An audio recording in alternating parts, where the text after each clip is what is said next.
यूसुफ और तलसमी शहर की जुस्तजू। किस्त सोम। याद करो कि पिछली किस्त में यूसुफ तलसमी दरिया को सच्चाई से पार कर चुका था, खामोश पहाड़ में अपने खौफ पर काबू पा चुका था और वहीं एक अजीब वाओ गरीब शहजादी से मिला था जो किसी खैमे में कैद बैठी थी। इस शहजादी ने यूसुफ को बताया कि जरनगार शहर तक जाने के लिए आखिरी और सबसे बड़ी आजमाइश बाकी है, और वो आजमाइश है अंधीर गार। अंधीर गार की जानिब सफ़र। यूसुफ ने शहजादी की बात सुनी और सर झुकाकर कहा, अगर ये मेरी किस्मत का सफ़र है तो मैं अंधीर गार का भी सामना करूँगा।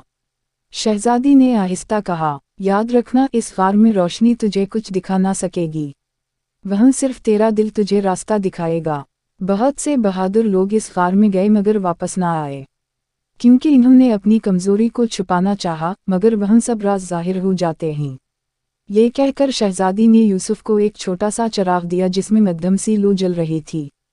ये चिराग तुझे सिर्फ रास्ते की हद बताएगा, लेकिन सच बोलने और अपने दिल से सामना करने की ताकत तुझे खुद पैदा करनी होगी। यूसुफ ने चिराग लिया और गार की तरफ रवाना हुआ। अंधीर गार का दहाना। कई घंटों के सफ़र के बाद वो एक पहाड़ की जड़ में पहुंचा जहां एक गार का दहाना खिला था। वहां अंधेरा ऐसा था जैसे रोशनी को निगल गया हो। हवा ठंडी और बोझल थी और गार से एक अजीब सरगोशी सुनाई देती थी, जैसे सदियों से कैद रूहें कुछ कह रही हूँ। यूसुफ ने बसम अल्लाह पढ़कर चिराग जलाया और अंदर कदम रखा। ज्यों-ज्यों वो आगे बढ़ता गया, अंधेरा और घना होता गया। दीवारों पर अजीब वाओ गरीब तस्वीरें उभरी हुई थीं। कुछ में बादशाह ताज पहने थे, कुछ में लोग सोने के ढेर पर बैठे थे और कुछ में गुलाम जंजीरों में जकड़े हुए थे। यूसुफ ने चिराग ऊंचा किया तो देखा कि गार की दीवार पर एक तहरीर लिखी थी, इंसान को इसकी कमज़ोरी ही शिकस्त देती है। यूसुफ की कमज़ोरी का इंकिशाफ।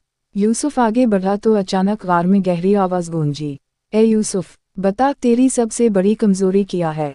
यूसुफ के कदम लरज़ गए। उसने अपने दिल से पूछा, मेरी कमज़ोरी क्या है, लालच, खौफ या शोहरत की चाह? मगर जवाब ना मिला। अचानक गार की दीवारों पर मनाजिर उभरने लगे। इसने देखा कि वो खुद एक बड़े बाजार में बैठा है, मालवाओ दौलत के ढेर हैं, लोग उसके सामने झुक रहे हैं। फिर मंजर बदला, वो दौलत बचाने के लिए अपनी मुंह को भूल गया, उसके चेहरे पर गुरूर है। यूसुफ ने कांपकर आंखें बंद कर लीं। या अल्लाह, क्या ये मेरी कमज़ोरी है? आवाज़ फिर गूंजी, हाँ, तेरा दिल दौलत का ख्वाहिशमंद है, और अगर तूने इस ख्वाहिश को काबू ना किया तो तेरा अंजाम इन्हीं लोगों जैसा होगा जो जरनगार में जाकर पत्थरों के बुत बन गए। यूसुफ की आंखों से आंसू बहने लगे। इसने चिराग ज़मीन पर रखा और सजदे में गिरकर कहा, मैं मानता हूँ, मेरी कमज़ोरी दौलत की ख्वाहिश है, मगर ऐ अल्लाह, मुझे इस पर काबू दे ताकि मैं माँ की खिदमत और तेरी रज़ा के लिए ज़िंदा रहूँ। ये कहते ही गार में रोशनी भर गई। अंधेरा छट गया और दीवार पर लिखा जुमला चमकने लगा, जिसने अपनी कमज़ोरी पहचान ली वही असल ताकत वाला है। शहजादी का राज। जब यूसुफ गार से बाहर निकला तो उसने देखा कि वही शहजादी खैमे के बाहर खड़ी है, मगर अब इसका लिबास बदल चुका था। वो पहले से ज़्यादा नूरानी लग रही थी। शहजादी मुस्कुराई और बोली, यूसुफ, तूने अंधीर गार का इम्तिहान पास कर लिया, अब जरनगार का दरवाज़ा तेरे सामने खुलेगा।